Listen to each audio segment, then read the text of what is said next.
मैं आखिर में बता रहा हूँ कि मैं आपने जैसे बताया कि मैं पुलिस की ख्वाहिश रखता था, मेरे वालिद साहब कहते थे मैंने अपने बेटे को पुलिस में करवाना है, लेकिन अल्लाह ताला ने मुझे वहाँ पे वो वर्दी पहनाई जहाँ पे कुछ लोग ही जाते हैं। मैंने वहाँ पे वो वर्दी पहनी और वहाँ पे सुपरविज़न की।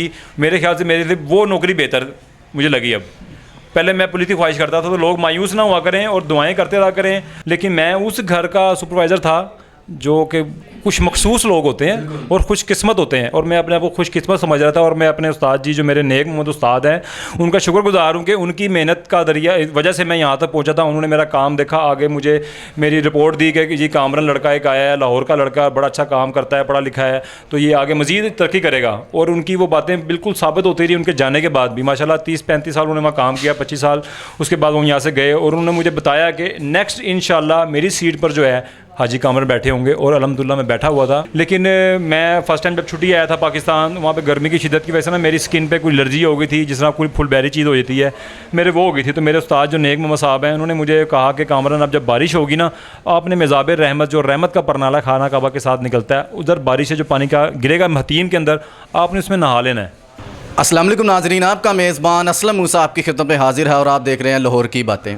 लाहौर की बातों की तरफ से एक नई बात लेकर आपकी खिदमत में हाजिर हुआ। नाज़रीन, आज हम एक ऐसे शख्स के साथ मौजूद हैं, कामरान, हाजी कामरान साहब। अलहाज आपने बहुत सारे देखे होंगे, इनके अंदर यूनिकनेस इस तरह है, एक ये इनका एक मेन पॉइंट ये है यूनिक इस तरह है, इनके वालिदैन सऊदी अरब के अंदर जाते हैं, उनको शाही प्रोटोकॉल के अंदर हज करवाया जाता है, उम्रा करवाया जाता है। वजह क्या थी? हाजी कामरान भाई 12वीं के अंदर पढ़ते थे, स्टूडेंट थे, स्टूडेंट लाइफ थी, तो घर वालों को बताया नहीं है। दोस्तों के साथ मिलकर खादमीन का वीज़ा अप्लाई किया, घर वालों को किसी कानो कान कोई ख़बर नहीं थी। दोस्तों से मिलकर खादमीन का वीज़ा अप्लाई किया तो घर वालों को तब बताया टिकट ओके होगी, थोड़े से दिन रह गए सफ़र के लिए, तो घर वालों को बताया, घर वालों ने क्या कहा इनसे जानेंगे। हाजी कामरान हमारे साथ मौजूद है। अस्सलाम वालेकुम। वालेकुम सलाम भाईजान। कामरान भाई, सबसे पहले क्या हाल है? ठीक है अल्हम्दुलिल्लाह, आप सुनाए ठीक ठाक हैं? शुक्र है अल्लाह का। कामरान भाई, हम बड़ा आपका मशकूर है कि आपने अपना कीमती वक्त हमें दिया।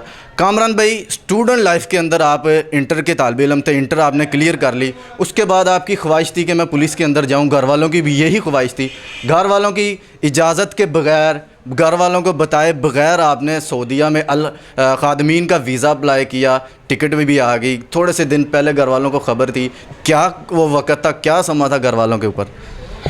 वो वक़्त मुझे बार बार याद आ रहा है, जो मैं जब जैसे गया था, क्यों गया था, कैसे गया था, सब मुझे दोबारा वापस याद आ रहा है। वो कुछ इस तरह था, मेरे दोस्तों के लिए, दोस्त हैं आसिम भाई हैं, उनका वीज़ों का काम है, उनके पास वीज़े आते हैं। उन्होंने मेरे से, एक दोस्त थे मेरे आबिद भाई, उन्होंने ख्वाहिश ज़ाहिर की थी, वीज़ा उनके लिए मंगवाया था मैंने, अपने लिए नहीं मंगवाया था, लेकिन दिल में मेरे ख्वाहिश थी कि मैं खुद भी अपने पेरेंट्स को भेजूँगा उम्रे पे। अपना नहीं सोचा था, लेकिन हर मुसलमान की ख्वाहिश होती है कि मैं जाऊँ, अल्लाह का घर देखूँ। लेकिन मेरे दिल में ये ख्वाहिश थी पहली कि मैं अपने पेरेंट्स को भेजूँ वहाँ पर उम्रे के लिए, हज के लिए, अल्लाह का घर दिखाऊँ, जो हर मुसलमान बच्चे की ख्वाहिश होती है कि अपने पेरेंट्स को दिखा दे।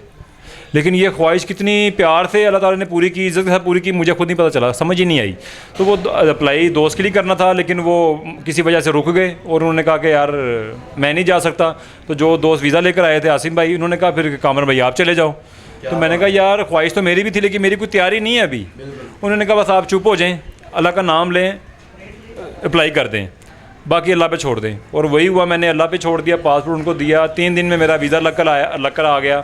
और उसके बाद मेरे सब दोस्त थे, सब दोस्तों को पता चला कि वीज़ा लग गया है, तो सब दोस्तों ने मिलकर सब मेरे साथ हेल्प की, जिससे जितना हो सका सब ने किया, क्योंकि मेरी तैयारी नहीं थी। कोई बंदा किसी की तैयारी करता है ना, उसके जाने के लिए तैयारी करता है, उसके लिए मेरी कोई तैयारी नहीं थी। अच्छा कामरान भाई, जो कुछ भी किया आपके दोस्त फ्रेंड वगैरह इन्होंने किया? दोस्त भी थे बीच में, मेरे फैमिली मेम्बर भी थे, मेरे मामू थे, उनसे मैं जो भी जिससे हो सका, एकदम सब कुछ हुआ ना, अरेंज नहीं कर पाए, समझ नहीं आया कि क्या हो गया। कुछ दिन 10-15 दिन बाद हज था, तो बस एकदम भूत सवार हो गया कि मैंने हज करना है, मैंने जाना है, मैंने जाना है, मैंने जाना है, मेरा वीज़ा लग चुका है। अब कहाँ से, अब अल्लाह पे जो बात छोड़ दी जाए ना, तो वसीले अल्लाह ताला बनाता है। मेरे हाँ अल्लाह बेशक, वो वसीले बनते के दोस्त शाम को सब इकट्ठे हुए। हम एक दोस्त जिसने वीज़ा लगवाया था, उन्होंने बताया कि कामरान भाई का मैंने वीज़ा लगवा दिया, अब आप जानो, आपका काम जाने। तो मैंने कहा अल्लाह जाने, खुदा जाने, तो फिर सब कुछ हो जाएगा। बस जिससे जितनी हुई, मेरे रिश्तेदारों से, मेरे मामू से, मेरी वालदा से, मेरे दोस्तों से जितनी हुई, सब ने हेल्प की। और 15 दिन 10 दिन में मेरी फ़्लाइट हो गई और मैं अल्लाह के घर बैठा हुआ था। और वो जो मंज़र था ना, यानी कि सुना था कि जब पहली नज़र खाना काबा पे पड़ती है तो लोग अपना होश गवा बैठते हैं और जो दुआ मांगी जाती है वो कबूल होती है, रद्द नहीं होती। ये मैं आपको अपना एक्सपीरियंस बता रहा हूँ। और अल्हम्दुलिल्लाह मेरी सारी दुआएं कबूल हुई जो मैंने पहली नज़र में मांगी। और पहला फ़ोन मैंने अपनी वालदा को किया, दूसरा फ़ोन मैंने अपने मामू को किया। उसके बाद मैं बेहोश हो गया था, मुझे कुछ समझ नहीं थी मैं कहाँ था। मुझे मेरे दोस्त आके बाहर ले आए थे, मैं बस परेशान था कि मेरे साथ हुआ क्या है। जो सुना करते थे वो मेरे साथ खुद बीत रहा था। उसके बाद अल्लाह ताला ने मुझसे पहले हज करवाया, जो मैं नियत करके गया था पाकिस्तान से। हज किया, उसके बाद अल्लाह के घर की खिदमत की पूरे दिल से। मैंने पहले लेबर में वहाँ पे काम किया, मुझे लोगों ने पसंद किया कि अच्छा काम करता है। लाहौर के वहाँ पे लड़के बहुत कम हैं, तो मेरे ख्याल से हम 2-3 ही होंगे शायद, लेकिन मेरा काम अच्छा देखकर उन्होंने मुझे सुपरवाइज़र बनाने की ख्वाहिश ज़ाहिर की। और मेरे ख्याल से ये सब बड़ा इसादत की बात है कि अल्लाह के घर की सुपरविजन आप कर रहे हैं। कामरान भाई, ये कितने अरसे के अंदर आपको, जब आप वहाँ पे गए हैं, थोड़े से अरसे अंदर आपने कितने के अरसे अंदर वो इज़्ज़त पाई कि आपको सुपरिटेंडेंट बना दिया गया?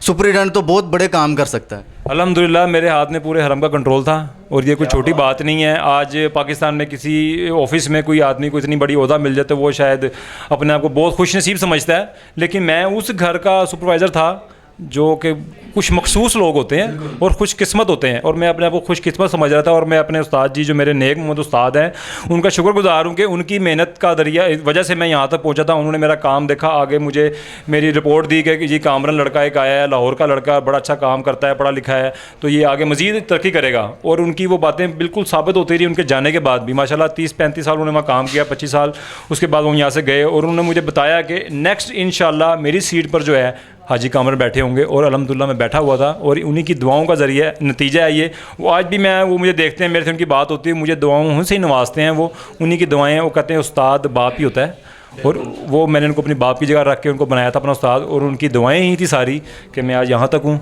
और आप मेरे पास आए हैं, कुछ क्वालिटी मेरे में देखी है तो आप आए हैं। अच्छा कामरान भाई, माशाल्लाह आप वहाँ पे सुपरिटेंडेंट का ओहदे को आप संभालते रहे, कितना अरसा वो ओहदा आपके पास रहा? तो कितनी अल्लाह के घर की आपने खिदमत की, वो मतलब ज़ियारतें आपने की है जो शाही ख़ानदान करते हैं?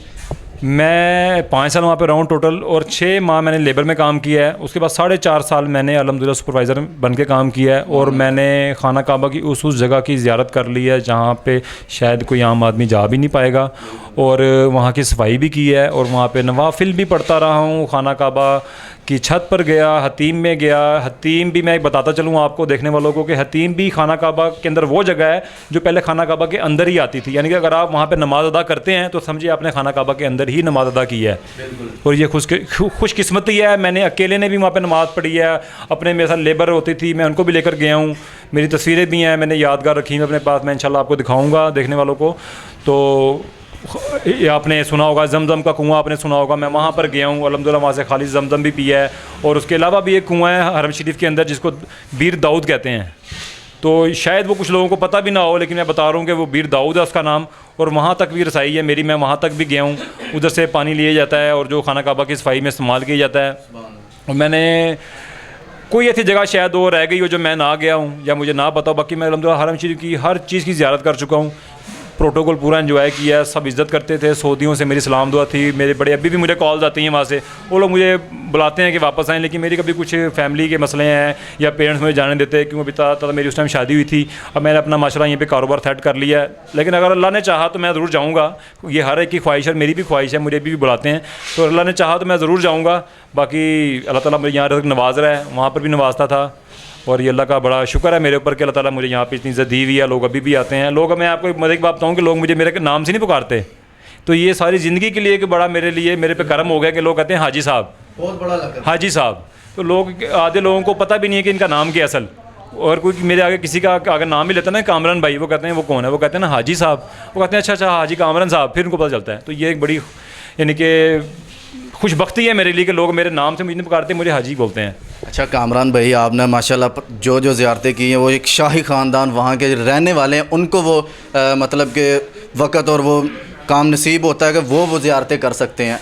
उसके बाद आपने अपने माँ बाप को वहाँ पे बुलवाया, वहाँ पे शाही प्रोटोकॉल के अंदर उन्हें खाना काबा के तवाफ़ करवाए गए। वो क्या मंज़र था, आप वो अपनी आंखों से देख रहे, तो दिल के ऊपर क्या ख्याल आया कि यार ये क्या हो रहा है, मैं कोई शाही ख़ानदान से मेरा तो ताल्लुक़ भी नहीं है, फिर भी अल्लाह ने इतना अता किया, क्या माइंड था उस टाइम? ये जो इज़्ज़त ज़िल्लत अल्लाह के हाथ में है, मैं गुनहगार आदमी, माफ़ी मांगता हूँ, लेकिन ये मेरी उनकी ही दुआओं से मैं वहाँ तक पहुँचा था, अपने घर वालों की, अपने रिश्तेदार वालों की, अपने बूढ़ों की, और उन्हीं के लिए माशाअल्लाह अल्लाह ताला ने बुलाया था कि जितने भी रिलेटिव आए हैं, जितने भी रिश्तेदार दोस्त आए हैं, उनको मैं अच्छे तरीके से वहाँ मिल सकूँ, और उन्हीं की वजह से गया था। और मेरे वालिदैन जब वहाँ पे उम्रा कर रहे थे तो मैं सोच भी नहीं सकता था कि इतनी इज़्ज़त से उनको नवाजा जाएगा। देखने वाले जिसको पता चल रहा था कि ये हाजी साहब के हमारे उस्ताद जी हैं, हमारे दोस्त हैं, कई मेरी उम्र से बड़े भी थे, वो मेरे बच्चा भी कहते थे, बेटा भी कहते थे कि इनके वालिदैन आए हैं, तो वो जितना प्रोटोकॉल उनको दे रहे थे ना, शायद एक आम आदमी को ना मिल रहा हो। और वो मेरे लिए बड़ी इज़्ज़त की बात है कि मेरी वजह से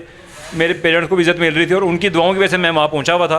और ये उन्हीं के दिल से पूछा जा सकता है मेरे पेरेंट्स की, कि वो आज भी कितना फ़ख्र महसूस करते हैं कि लोग यानी कि मिल के, पहले लोग आते थे मुझसे मिलने, उम्रे पे आ रहा है कोई, हज पे आ रहा, तो वो मेरा नंबर लेकर आते थे, तो उनसे पूछते थे कि आपका बेटा वहाँ पर होता है, वो आके बताते थे मेरे वालिदैन को कि आपके बेटे से मिल गए हैं, माशाल्लाह वो बड़ा खुश नसीब है, हमें तो आपके भी हाथ चूमने चाहिए, उसके तो हमने चूम लिए, हम आपके भी चूमने जाएंगे, आपने कैसा बेटा पैदा किया। और जब आप इंशाल्लाह खुद जाएंगे आपको पता चलेगा कि आपका बेटा कैसी नौकरी कर रहा है। वो जब आए और उन्होंने देखा तो वो उनका सीना खुशी से फूल गया था कि वाकई हमने क्या अजर अल्लाह ताला में कौन सी नेकी का अजर दे रहा है अल्लाह ताला में, दुनिया में जन्नत दिखा दी है। बिल्कुल, बेटे से क्या क्या काम करवा दिया, क्या क्या हमें चीज़ें दिखा दी हैं कि एक वो समझ लो कि माँ बाप के लिए एक हीरा पैदा कर दिया अल्लाह ने। बस बेशक ऐसे ही है, लोग आते थे, और वो एक मैं बताता हूँ, मेरी वालदा बन गई थी, मेरी माशाल्लाह वो आई थी उम्रे पे, मुझे उन्होंने बेटा बना लिया, बेटा बना के उन्होंने कहा अब आज से तू मेरा बेटे हो, हाजी कामर मेरा बेटा है, और मैं अभी जाऊंगी पाकिस्तान जाऊंगी, और पहले आपकी पंजाबी में कहते हैं जमन वाली मिलना तेरी। उन्होंने मुझे कहा था कि मैं तेरी जमन वाली मिलना, क्योंकि पंजाबी थी, तो उन्होंने कहा मैं तेरी जमन वाली मिलना। और अल्हम्दुलिल्लाह वो घर पहुंची हैं, लोग एयरपोर्ट पर उनको लेने पहुंचे हैं, वो घर नहीं गई, वो मेरे घर आ गई पहले, कि मैंने पहले उस औरत को मिलना है जिसने इसको पैदा किया है, और वो मेरी वालदा को मिली। उन्होंने कहा आज से कामरान मेरा बेटा है, आपका बेटा नहीं है, इसकी शादी का ज़िम्मा मेरा है, इसका सारा कुछ मेरे पास आया करेगा, शादी मैं करवाऊँगी, छुट्टियाँ मेरे पास गुजारेगा। तो ये देखें, ये खुशकिस्मती है कि लोग आपसे जुड़ना चाहते हैं, और अल्हम्दुलिल्लाह मैंने उन्हीं को इजाज़त दी थी। मैं कहा जी जहाँ पे आप शादी कहेंगी मैं शादी करने के लिए तैयार हूँ, और उन्होंने ही मेरी शादी करवाई थी। और अल्हम्दुलिल्लाह मैं खुशी से अपनी ज़िंदगी गुजार रहा हूँ, अपनी वाइफ बच्चों के साथ खुश हूँ, अल्हम्दुलिल्लाह वो भी खुश हैं। अल्लाह ताला उनकी बख्शिश फरमाए, वो अभी दुनिया में नहीं है, तो सब उनके लिए दुआ भी कीजिएगा कि वो अल्लाह ताला उनकी बख्शिश फरमाए।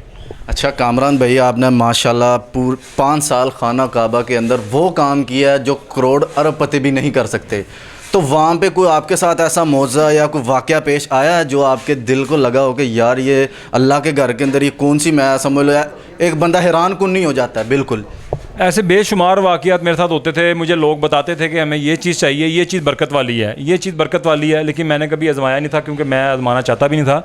लेकिन मैं फ़र्स्ट टाइम जब छुट्टी आया था पाकिस्तान, वहाँ पे गर्मी की शिद्दत की वजह से ना मेरी स्किन पे कोई एलर्जी हो गई थी, जिस तरह कोई फुलबेरी चीज़ हो जाती है, मेरे वो हो गई थी। तो मेरे उस्ताद जो नेक मोहम्मद साहब हैं, उन्होंने मुझे कहा कि कामरान अब जब बारिश होगी ना, आपने मेज़ाब रहमत, जो रहमत का परनाला खाना काबा के साथ निकलता है, उधर बारिश से जो पानी का गिरेगा हतीम के अंदर, आपने उसमें नहा लेना है।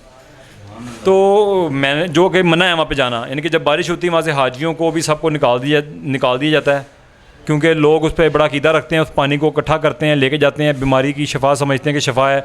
और वहाँ पे तो मेरे ख्याल से हर चीज़ की में ही शफा है, चरिंद परिंद हवा मिट्टी वहाँ की हर चीज़ ही अनमोल है। तो मैंने कहा ठीक है सर, मैं अपने उस्ताद जी को मैंने कहा ठीक है सर, उस्ताद जी बारिश होगी मैं नहाऊँगा। तो खैर मुझे मना भी किया जाता था कि ना करेंगे, लेकिन मैं जो काम करने गया था मैंने करना ही करना था। मेरा ईमान था कि ये हर चीज़ शफ़ा है। तो वही हुआ, मैंने अपने सऊदी से बात की कि मैं नहाना चाहता हूँ वहाँ जाके, मेरे ये मसला है। उनको भी यकीन नहीं आया इस बात का कि आप ये सच कह रहे हैं या झूठ कह रहे हैं, लेकिन खैर मैं गया नहाने के लिए, मैंने टीम तश्कील दी, मैं सफाई के बहाने अंदर गया, मैंने सफाई शुरू की खाना काबा की हतीम के अंदर, और मैं नहाता भी रहा। और विद इन 3 या 4 डेज़ मेरी बीमारी ठीक हो गई थी, और मैंने सऊदी को भी दिखाया, और वो भी परेशान हो गए यार ये क्या मौजा हुआ है। और ये मेरे ख्याल से सुनने वालों के लिए, देखने वालों के लिए सब एक बहुत बड़ा मौजा ही है। लेकिन जब मैं आपको एक बात बताता हूँ कि जब मैं नहा के बाहर निकला था ना, जब मेरा यूनिफॉर्म गीला था, लोग मेरा यूनिफॉर्म छीन रहे थे मेरे से, मेरी टोपियाँ छीन रहे थे, मेरे कपड़े निचोड़ रहे थे, और मुझे चूम रहे थे कि यार आप ये कपड़ा हमें दे दें। और मैं अपने आप को खुश नसीब समझ रहा था कि लोग यानी कि मेरे से इतना इजहार कर रहे हैं कि ये कह रहे हैं ये पानी हमें दे दें, आप दुनिया की कोई चीज़ की हमसे ख्वाहिश करें हम आपकी पूरी करेंगे, हमें ये यूनिफॉर्म दे दें। मैं नाचीज़ था, अल्लाह ताला ने क्या इज़्ज़त बख्श दी मुझे। ओह सुभान अल्लाह, सुभान अल्लाह। क्या कामरान भाई आप माशाल्लाह दास्तां सुना रहे हैं। हमारी भी यही बचपन से भी यही ख्वाहिश है कि हम अल्लाह का घर देखें। आप तो माशाल्लाह पता नहीं क्या क्या वहाँ पे आपने देख लिया है। मैं एक्सपीरियंस बता रहा हूँ कि आपने जैसे बताया कि मैं पुलिस की ख्वाहिश रखता था, मेरे वालिद साहब कहते थे मैंने अपने बेटे को पुलिस में करवाना है। लेकिन अल्लाह ताला ने मुझे वहाँ पे वो वर्दी पहनाई जहाँ पे कुछ लोग ही जाते हैं। मैंने वहाँ पे वो वर्दी पहनी और वहाँ पे सुपरविज़न की। मेरे ख्याल से मेरे लिए वो नौकरी बेहतर मुझे लगी। अब पहले मैं पुलिस की ख्वाहिश करता था, तो लोग मायूस ना हुआ करें और दुआएं करते रहा करें, अपने लिए भी, मेरे लिए भी और भाई के लिए भी। तो इंशाल्लाह दुआएं रद्द नहीं होती। ये होता है कबूल नहीं होती, लेकिन कोई सदका टल जाता है, आपका बला टल जाती है, सदके के तौर पे दुआ रद्द नहीं होती। लेकिन मैं आपको अगर कहें तो एक छोटा सा वाक़या सुनाता हूँ आपको, अगर आप कहें तो। यानी कि मैं वहाँ पे पढ़ रहा था, एक सऊदी थे भाई, वो अपना लिख रहे हैं, ख़ुद बता रहे हैं कि मैं रात का टाइम था, रात का पैर था, मैं बेचैन, परेशानी, मुझे नींद नहीं आ रही थी। तो रात की इस टाइम में परेशानी के आलम में ना सड़क पे चल पड़ा बाइक गाड़ी लेकर। तो जाते मुझे रास्ते में एक जगह पे मस्जिद नजर आई छोटी सी। तो मैंने कहा सोचा नमाज ही पढ़ लूँ, शायद बेचैनी दूर हो जाए। नमाज़ पढ़ने के लिए नीयत से अंदर जाते हैं, वज़ू खाने की तरफ जाते हैं। छोटी सी मस्जिद थी, वज़ू करने जाते हैं तो अंदर से रोने की आवाज़ आ रही होती है। वो सुनते हैं कि ये कौन रो रहा है, दुआएं मांग रहा है। तो वो वज़ू छोड़ के पहले उसकी बातें सुनना शुरू कर देते हैं। वो जो भी अल्लाह ताला से दुआएं मांग रहा होता है उसकी सारी बातें सुनते हैं। और जैसे वो नमाज से फ़ारिग होता है, दुआ से फ़ारिग होता है, वो उसके हाथ में वो जिस चीज़ की ख्वाहिश उसने अल्लाह ताला से की होती है उसकी पूरी कर देते हैं। और उससे कहते हैं कि ये मेरा विजिटिंग कार्ड है, आप ये रखें, जब आपको ज़रूरत होगी आपने मेरे पास आ जाना है। लेकिन मैं बात ये कर रहा हूँ ईमान के ऊपर। तो वो शख्स ने कहा कि ये अपना विजिटिंग कार्ड अपने पास रखें, मुझे विजिटिंग कार्ड नहीं चाहिए। जिसने आज आपको भेजा है ना, कल वो किसी और को भी भेज देगा। तो ये ईमान की बात है, आप अपना ईमान ताज़ा रखें और पक्का रखें। इंशाअल्लाह ताला आपके लिए बड़ा अच्छा सोचा होगा, मायूस ना हुआ करें बस। जैसे उस शख्स ने अपना ईमान ताज़ा रखा, उसका विजिटिंग कार्ड नहीं लिया कि जिसने आपको आज भेजा है वो कल किसी और को भी भेज देगा। और वो भी दोनों खुश होकर हम घर जाते हैं। जिसकी बेचैन था जो सऊदी, वो भी खुश अपने घर जाता है कि अल्लाह ताला ने मेरे से ये काम लेना था। तो ये होता है ईमान। अच्छा कामरान भाई, माशाल्लाह वहाँ पे 5 साल आपने काम किया, वहाँ पे खादमीन की जॉब वगैरह करते ना, सुपरिटेंडेंट थे आप। आपने कोई वहाँ पे कोई चीज़ वगैरह जिसकी हमारे जो मुसलमान हैं उनकी ज़्यादा ख्वाहिश ये होती है कि गुलाफ़ काबा का बोसा लेते हैं, वो आपके पास से हम देख रहे हैं कि पड़ा हुआ है, हमारे नाज़रीन को ज़रा दिखाएं इसे। जी, मैं वहाँ पे बेशुमार लोग आते हैं, मुझसे ख्वाहिश भी जाहिर करते थे कि हाजी साहब हमें और कुछ चाहिए या नहीं चाहिए, मुझे गिलाफ़ काबा का एक धागा चाहिए, पीस दिए। मैंने बेशुमार लोगों को दिया भी है, गिफ्ट भी, क्योंकि वो मेहमान थे अल्लाह के और ये काम अल्लाह ताला मेरे से ले रहा था, मेरी कोई हैसियत नहीं थी तो मैंने दिया। और अभी भी मैं वहाँ से लेकर आया था, इंशाल्लाह मैं देखने वालों को ज़ियारत भी करवाऊँगा। वो बुरश भी मेरे पास है जिससे मैं खाना काबा की सफाई करता था, वो आप वीडियो में देखिएगा। तो नाज़रीन आपने देखा हमारे साथ हाजी कामरान खान साहब मौजूद थे। माशाल्लाह इनको 5 साल इन्होंने अल्लाह के घर के अंदर खादमीन की, उन्हीं की ज़ुबानी उन्हीं की कहानी सारी सुनी है कि उन्होंने किस तरह क्या काम किया, उनके माँ बाप को शाही प्रोटोकॉल क्यों मिला है, इनका आपने इंटरव्यू भी सुना, हर चीज़ सुनी। इनके लिए कोई अच्छा सा छोटा सा कमेंट कीजिएगा। इसी के साथ अपने मेज़बान असलम मूसा को इजाज़त दे और देखते रहे लाहौर की बातें पाकिस्तान जिंदाबाद।